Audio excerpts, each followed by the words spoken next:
Mr. Wilson? Yes. For that testimony. Item J.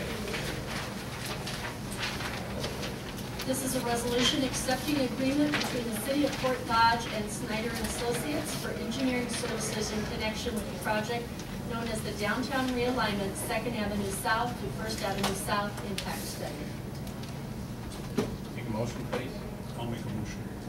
Second. A motion with a second. Would anybody care to comment at the table?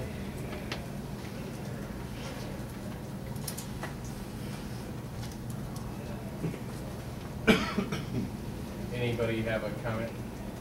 Okay, I do. On item J, it does not address, let me give you a little background to this.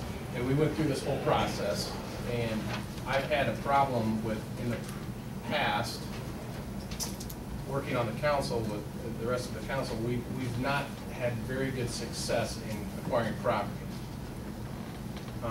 Due to that fact, I believed, and made it, I believe, fairly clear that I wanted property acquisition included in proposals. That they needed to go out, not only figure out the best place to do the realignment, but also to make sure that they had willing participants in property owners willing to sell, negotiate with those property owners, because I don't believe you can complete the study without knowing who is willing to sell their property, who is not willing to sell their property, because this council could be faced with the idea that you would have to use eminent domain to acquire some property. And unless you've talked to all the property owners to make sure you're aware of what ones will willingly sell and which ones won't, I don't think you can complete the study. I brought this to the attention of both people in the interview process. I don't know if they both addressed it, but it came to the point where Snyder was the recommended negotiated contract with. I reviewed Snyder's contract, it was not in their contract, so I went back to Snyder with some staff people and asked them to do some changes and add some things to their scope of work, which would make them deal with the property acquisition portion of the deal. They came back with a proposal for a couple of additional meetings with each property owner, but I still don't believe that fully addresses the issue of how we are going to realign this road. I'm not telling you not to approve this tonight, but I'm telling you if you do approve it, you need to, I believe that the council needs to work with staff to make sure that that is incorporated into their contract or amend their contract, whatever you think we need to do to work through that particular issue. Because you cannot realign that road unless you know who's going to sell. You could end up with lots of very, very expensive parcels. I don't want to use the name of a particular parcel that we acquired, but there was a very expensive piece. You could end up with multiple pieces like that, unless you're willing to use eminent domain. So I would recommend, if you are going to approve this, that you do something a little different with the contract, or direct staff to do something differently, or you can just approve it. But I guarantee we'll be back here with some property acquisition issues. Mr. Mayor. Yes. I think we've discussed this long enough. I think we should just vote on it. I think we've come to the conclusion that they're the ones, and we can deal with we can deal with that afterward. That is not what I'm debating. I'm not debating who should be doing the work. I'm debating that if you don't deal with the property acquisition up front, you're going to have a problem. That has nothing to do with voting on it. Yes, it does. I believe it. I believe it does. Mr. Mayor. Yes. Are you expecting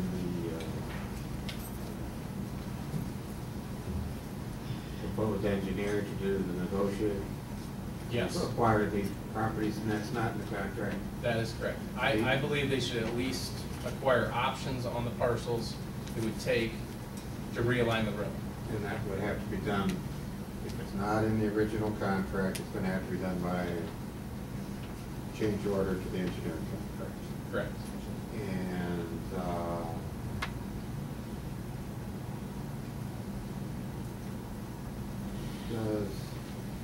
if you're going to task the consulting engineer with the property acquisition issue.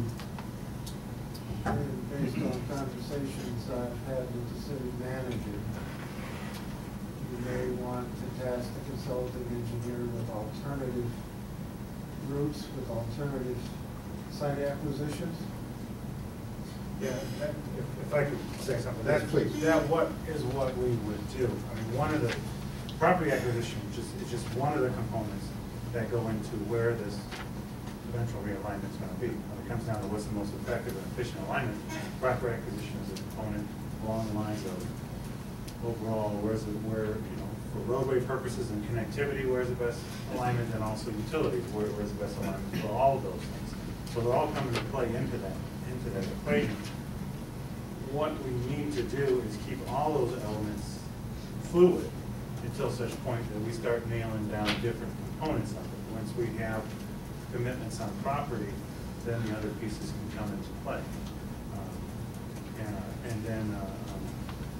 And then you'll have to balance off. But what Matt is saying, and I agree with him wholeheartedly, that we need to have commitments on property before we have determined the final alignment, or we run the risk of doing two things. One, using eminent domain, or two, paying a lot more than what the property is worth. So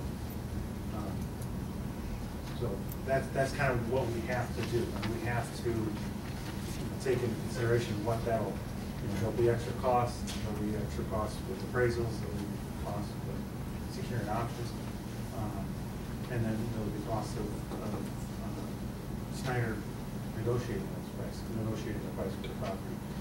And there's a lot more detail, which I'm not really equipped to get into because my knowledge is limited on how that whole process shakes out with different state and federally mandated processes that we may have to use.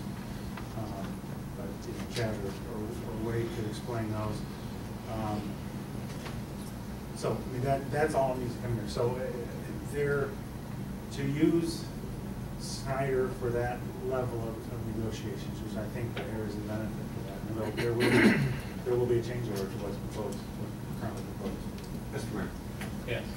May I suggest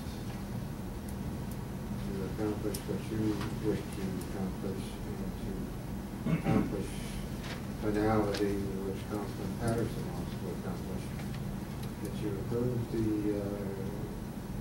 agreement tonight, subject to the negotiation and presentation to the council of a property acquisition paragraph to the contract. Okay. On or before a certain date. More a point of clarity. There is some stuff that we need to do pretty quick. Like road counts, we need to count the traffic in the next couple of weeks before the Fifth Avenue South improvement traffic starts to get detoured. First Avenue North gets to be the counts. So I just want to make it clear that with the approval, those parts of the contract are effective and can start. Everything's effective except you're adding, they're directing that a paragraph having to do with property acquisition and the means and methods thereof be brought back to the council for approval within 2 weeks or 3 weeks or whatever you decided. Right. Okay. Sure. My name's Wade Griman with Snyder and Associates. So I want to thank you for the opportunity to try to clarify a few things. The primary reason we didn't have that service in our scope was, since this is a state highway, 926, we had to check with the District 1 office to ensure that the process that we were going to be proposing would not jeopardize the project later on down the road. And speaking with the District 1 office, they stated that if there's going to be right-of-way acquisitions or property acquisitions, then you'll have to follow the guidelines that they set forth for federal aid funding, because a lot of their funding comes through the feds. That starts out with the NEPA process, which is a review of the environmental impacts that this project may have and identifying alternatives that are feasible to move forward with. Then you come back with appraisals and proper valuations so that the property